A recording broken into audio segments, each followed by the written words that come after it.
Hi friends, Thiruvanmiyur exhibition போயிருந்தேன். எல்லாமே varieties அங்கே இருந்துச்சு. ஆல் அட் ஒன் சென்டர்ன்ற மாதிரி ஆக்சுவலி ஹேண்ட்பேக்ஸ்லாம் வெரைட்டி லெதர் ஹேண்ட்பேக்ஸ் இருந்தது. It starts from the range of 500 ருபீஸில் இருந்தது.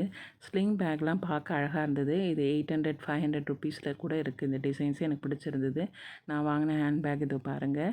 ப்ளவுசஸ்லாம் நல்ல டிசைன்ஸாக வச்சுருந்தாங்க. ஆக்சுவலி இதை பாருங்கள், மல்டி கலர் இருக்குது. நம்ம நிறைய சாரீஸ்க்கு வேர் பண்ணலாம். இது மட்டும் இல்லாமல் மற்ற காட்டன் ப்ளவுசஸையும் நான் உங்களுக்காக எடுத்தேன் பாருங்கள். இட் ஸ்டார்ட்ஸ் ஃப்ரம் 1200லேருந்து 1500 1800 ஆஸ் பர் த டிசைன்ஸ்க்கு ஏற்ற மாதிரி விற்கிறாங்க. சுடிதார்ஸ்லாம் பார்த்தீங்கன்னா காட்டன் ரொம்ப நல்லா இருந்தது. சம்மரு சிந்தட்டிக் வேரும் நல்லா இருந்துச்சு. அப்புறம் இது பார்த்திங்கன்னா மேட்டெல்லாம் வந்து இந்த ரேஞ்ச் ஆஃப் 350ன்னு சொன்னாங்க. பார்கெயின் பண்ணி 300 ருபீஸ்க்கு வாங்கினேன். டிசைன்ஸ் அழகாக இருந்தது. இது எங்கே இருக்குதுன்னு பார்த்தீங்கன்னா கலஷேத்ரா ரோட்டில் திருவான்மியூரில் இருக்குது. நாளையோடு இந்த எக்ஸிபிஷன் முடியுது. நீங்களும் இன்ட்ரெஸ்டட்னா போய் பாருங்கள். இதில் இங்கே போகிறதுல என்ன ஒரு அட்வான்டேஜ்னால் கலர்ஸ் வெரைட்டி நிறையா இருக்குது. Happy shopping. பாய்.